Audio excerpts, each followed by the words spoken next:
Bienvenue, mesdames et messieurs, sur NCA, la nouvelle chaîne africaine. Il s'appelle Jean-François Akandji Kombe. Il est un homme politique centrafricain, professeur agrégé de droit à la Sorbonne en France. Il est le président du Conseil de résistance et de transition. L'homme se bat pour un meilleur ancrage démocratique de son pays, la Centrafrique. Et c'est justement pour apprécier la situation politique de son pays que nous le recevons. Il est notre invité. Jean-François Akandji Kombe, bienvenue. Merci d'avoir accepté notre invitation. C'est moi qui vous remercie pour l'invitation. Ça fait 6 mois que votre pays s'est doté d'une nouvelle constitution. Alors, quelle appréciation faites-vous aujourd'hui de la situation politique de votre pays, la Centrafrique, 6 mois après cette adoption? Alors, permettez-moi tout d'abord, pour répondre à votre question, de rendre un vibrant hommage à 2 résistants, 2 des nôtres, qui sont tombés ces jours derniers, dans la fleur de l'âge, c'était des tout jeunes. Il s'agit de Orphédois Cléqueté et de Axel Brice Ngaïkosé, qui sont morts ici en France. Oui. Et c'est cela aussi, l'après-constitution.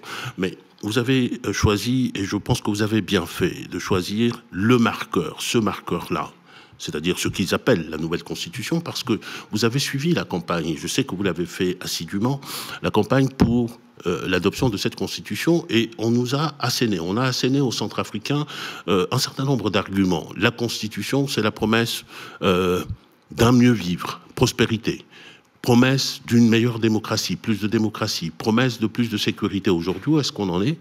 On n'en est pas là. Nous avons des données objectives, et 6 mois après, on peut l'apprécier sur le plan économique.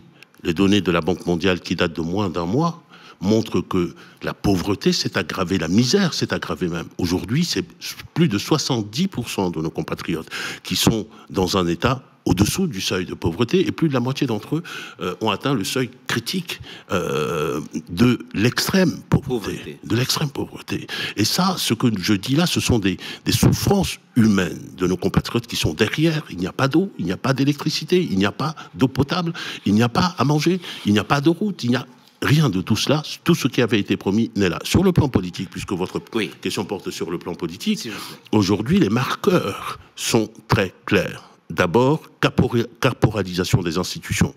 L'Assemblée nationale s'est réunie récemment, en l'espace d'1 semaine, pour adopter 8 lois organiques, pour mettre en place les institutions. Et ce qui est clair dans ces institutions, c'est que toutes les institutions de l'État centrafricain sont aujourd'hui sous la domination du président de la République, et ce n'est plus seulement par la pratique, c'est parce que leur nouvelle constitution le veut. Et puis, il y a quelque chose qu'on ne voit pas à l'extérieur, une accélération de la répression contre les démocrates, contre tout citoyen centrafricain qui a le malheur d'exprimer une autre idée. Vous avez déjà autour de cette table, nous avions parlé de ma propre condamnation, avec d'autres résistants à 2 ans d'emprisonnement et à 5 ans de déchéance des droits civiques pour motif de incitation à la haine contre le gouvernement, appréciez vous-même. Mais depuis lors, il y a eu la condamnation de Karim Mekassoua, grand homme politique, ancien président de l'Assemblée nationale, pour des raisons politiques. Il y a eu l'arrestation et la séquestration et la détention arbitraire d'un jeune député qui est de notre mouvance, c'est Dominique Yandoka. Il y a la menace de levée de l'immunité parlementaire de 2 grands chefs de l'opposition, Anissé Georges Deleguélé et Martin Ziguélé. Il y a les menaces. Que leur reproche-t-on concrètement à ces 2 responsables? Ce qui leur est reproché, à cet ensemble-là, c'est une réunion que nous avons tenue le 25 septembre dernier de toute l'opposition et de la société civile ici en France, l'opposition et la société civile centrafricaine qui se trouvaient être ici en France pour discuter entre compatriotes, pour nous entendre entre compatriotes. Voilà le péché qui a été commis. Et ceci se double par ailleurs, ça c'est sur le plan politique, mais on pourrait poursuivre la liste. J'ai parlé de la sécurité tout à l'heure, permettez que je mentionne quand même un fait. Au-delà de l'insécurité qui continue à prévaloir dans nos provinces avec les rackets, avec les exactions, avec les viols, etc. Il y a un fait aujourd'hui qui est que la République centrafricaine est en guerre silencieuse. On n'en parle pas. Ça ne sort pas dans les radars. Il se trouve que M. Touadéra a fait clandestinement, en tout cas en toute, sans publicité, 3 voyages qui étaient essentiels. Il est allé au Soudan du Sud, il est allé en Ouganda, il est allé en RDC. Pourquoi? Pour demander quoi? Pour demander des armes et des troupes pour mater les populations du Grand Est centrafricain. Et fort heureusement, il est revenu bredouille. Mais il y a une intention, le pouvoir de Bangui contre la population, contre sa propre population. Nous sommes dans cet état-là aujourd'hui. Et ceci est des plus préoccupants. Ce que je voudrais dire ici, c'est que comme de la même manière que dans la vraie vie, on ne peut pas changer la nature d'un homme en changeant seulement ses habits. On ne peut pas changer le logiciel d'un pouvoir seulement en changeant de texte. La dynamique négative et régressive est toujours là, à l'œuvre. Cette constitution, il faut le rappeler, a été adoptée il y a 6 mois et elle permet désormais au président Touadéra de briguer un 3e mandat en 2025. Vous pensez que c'était ça son objectif ? C'était un objectif, évidemment, puisque l'opération consistait, entre autres, à briser le verrou qui empêchait d'aller vers un 3e mandat. Et d'aller... la Constitution de 2016 interdisait le 3e mandat et limitait la durée du mandat à 5 ans. Il fallait briser ce verrou-là, évidemment pour pouvoir avoir un pouvoir à vie. Ça, c'était un objectif. Mais cet objectif-là n'était pas le seul. Hein. Cet objectif n'était pas le seul. Il y avait aussi un autre objectif qui est tout aussi essentiel, c'était de briser toute opposition, en tout cas d'avoir un pouvoir sans partage, absolu et sans frein. C'est ce qui a conduit, par exemple, pour que nos auditeurs comprennent très bien, par exemple, les verrous qu'il y avait dans la Constitution pour permettre de contrôler la dévolution des contrats miniers, des contrats forestiers, des contrats pétroliers. Ce verrou-là a sauté. L'institution qui était chargée de surveiller ça, c'est-à-dire la haute autorité de la bonne gouvernance, elle n'est plus dans la nouvelle Constitution. Et tous les autres verrous ont sauté avec cela. Donc cet objectif-là était tout aussi grand.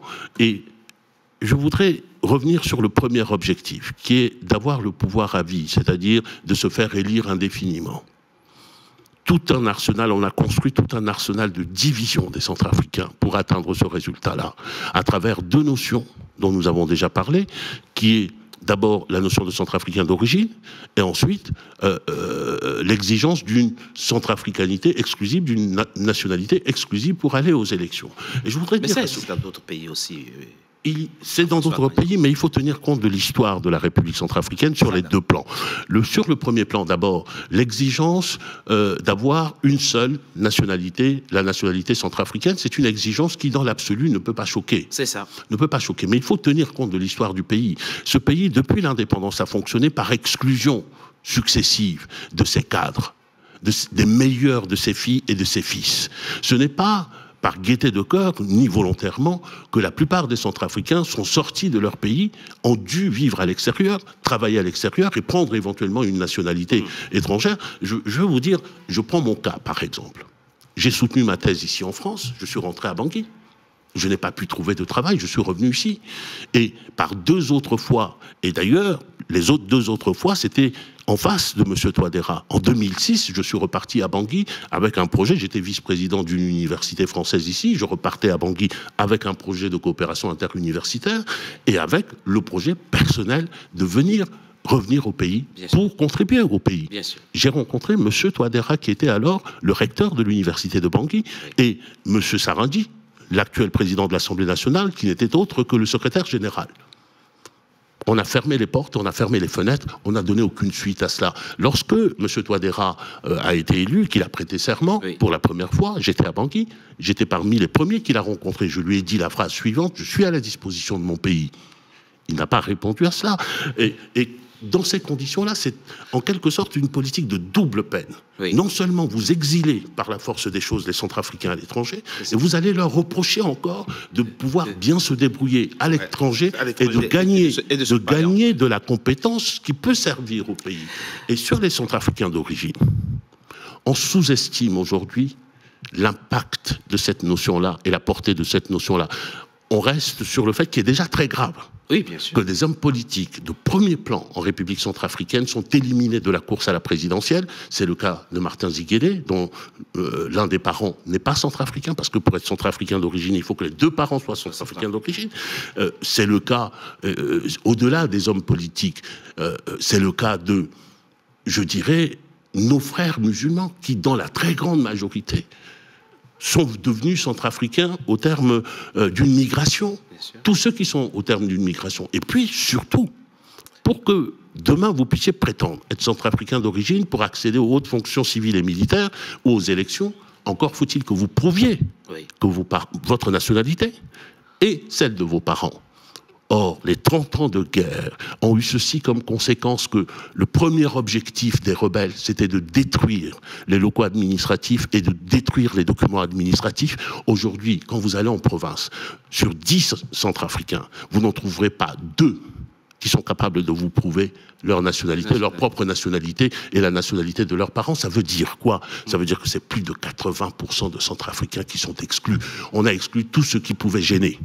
Jean-François Akandi Kombé, le moins qu'on puisse dire, c'est que vous entretenez des rapports tendus, alors extrêmement tendus, avec le pouvoir, vous et les autres figures de l'opposition centrafricaine. Sauf que, à un moment donné, il va falloir que vous vous parliez, il va falloir dialoguer, comme ça arrive souvent.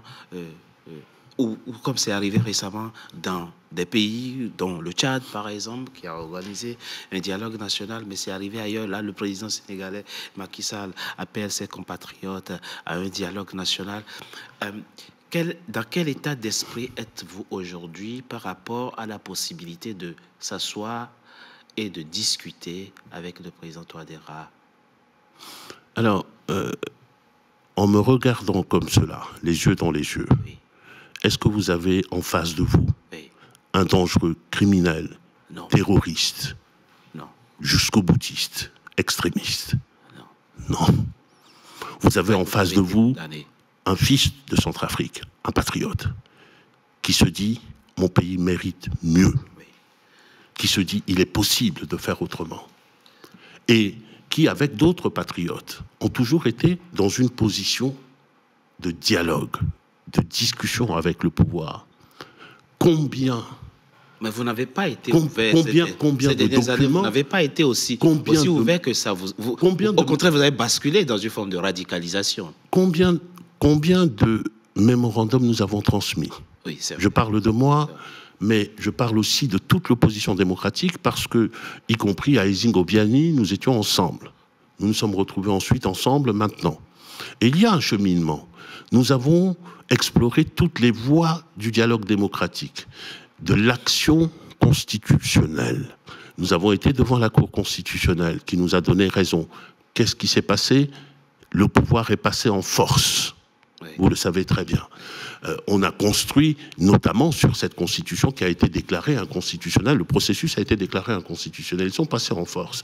Et à chacune de nos demandes, on nous répondait, et d'ailleurs le conseiller spécial du président de la République, de celui que nous considérions comme notre président de la République, le dit très bien, leur politique, c'est la politique du faire, jusqu'au bout, moins à moins. C'est ça qu'il dit. Et donc, au bout d'un moment, notre position n'est pas une position de radicalité. C'est une position qui consiste à dire, ou si vous dites de radicalité, c'est de radicalité positive. Nous sommes dans un pays où des Centrafricains se sont réunis en 2015 pour dire voilà ce que nous voulons comme institution, voilà ce que nous voulons comme direction de ce pays, voilà ce que nous voulons qu'on fasse de nos ressources naturelles.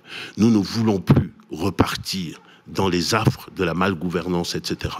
Et c'est cette volonté-là des Centrafricains sur laquelle on a marché. C'est un coup d'État constitutionnel, c'est d'une violence inouïe. Nous sommes en train de le voir au Sénégal. Le coup d'État constitutionnel, ce n'est pas seulement une feuille de papier qu'on déchire. Cela s'accompagne de violence. Cela s'est accompagné en République centrafricaine de disparition de personnes, de mort de personnes.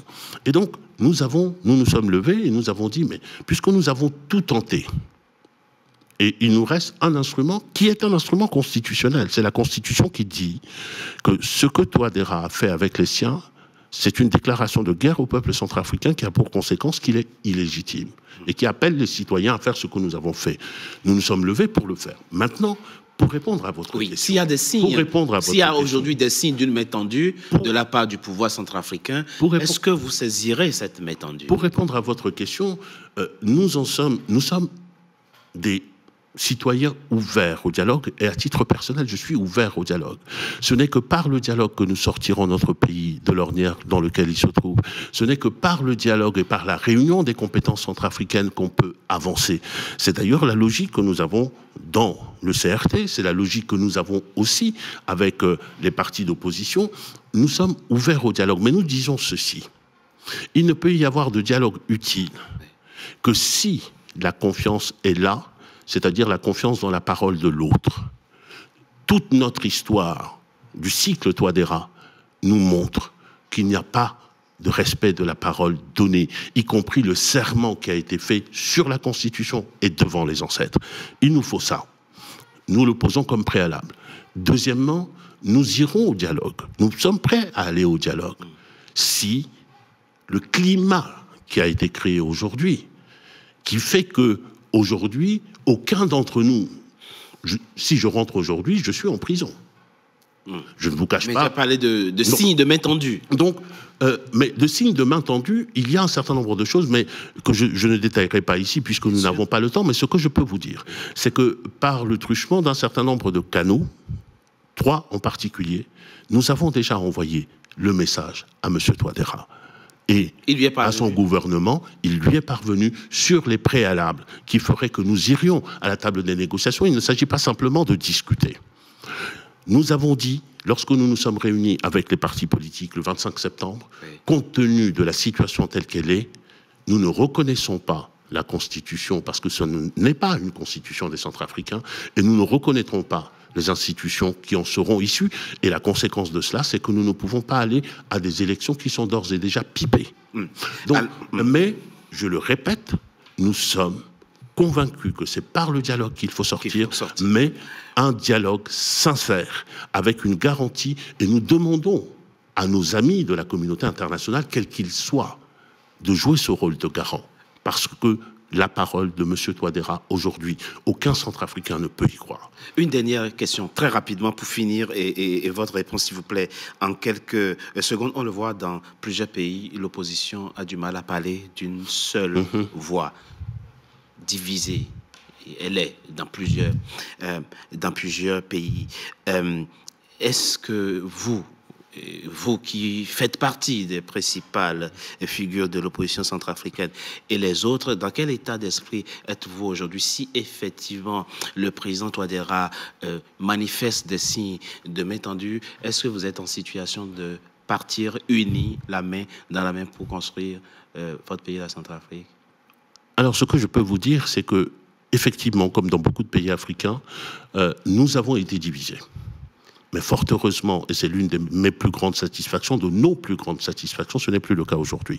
Je vous citais tout à l'heure la réunion du 25 septembre. De la réunion du 25 septembre est sorti un instrument de concertation entre nous qui s'appelle la CFR, c'est la concertation des forces républicaines. Et cette concertation des forces républicaines, depuis le 25 septembre, nous travaillons. Et beaucoup seraient surpris par le climat de fraternité, le climat de cohésion et le climat de travail que nous avons entre nous, leaders de la société civile et leaders des partis politiques. Ceci est un terrain, ce n'est pas seulement un état d'esprit, c'est une pratique du travail en commun que nous sommes en train d'entreprendre. Et évidemment, je ne suis pas le porte-parole de la CFR pour pouvoir exprimer ici la position de la CFR, mais je crois pouvoir dire que ce que j'ai dit ici, c'est ce que nous portons tous ensemble et collectivement. Et nous sommes bien déterminés à aller comme un seul homme, comme un seul homme, vers ce qui sera le dialogue si les préalables sont remplis, et vers la construction de notre pays. Et j'ajoute que dans notre dynamique, il s'agit d'un large rassemblement des Centrafricains et que de notre dynamique, même les frères qui sont aujourd'hui dans le MCU ne sont pas exclus parce qu'il faut réunir les Centrafricains demain pour pouvoir construire le pays. Et quand vous dites tous ensemble, vous parlez justement de vous-même, de Martin Ziguélé, de Anissé Georges de Loguélé, Karim Mekassoua et beaucoup d'autres. De Maître Tchangaï, Nicolas Tchangaï, de tous les leaders qui étaient là, des leaders de la société civile, comme les leaders du groupe des 12 apôtres, etc. etc. Jean-François Akandji Combé, je rappelle que vous êtes le président du Conseil de résistance et de transition, professeur agrégé de droit à la Sorbonne. Merci. C'est moi qui vous remercie. C'est la fin de notre émission. Merci d'avoir été nombreux à nous suivre. À très bientôt pour un nouveau numéro de notre invité.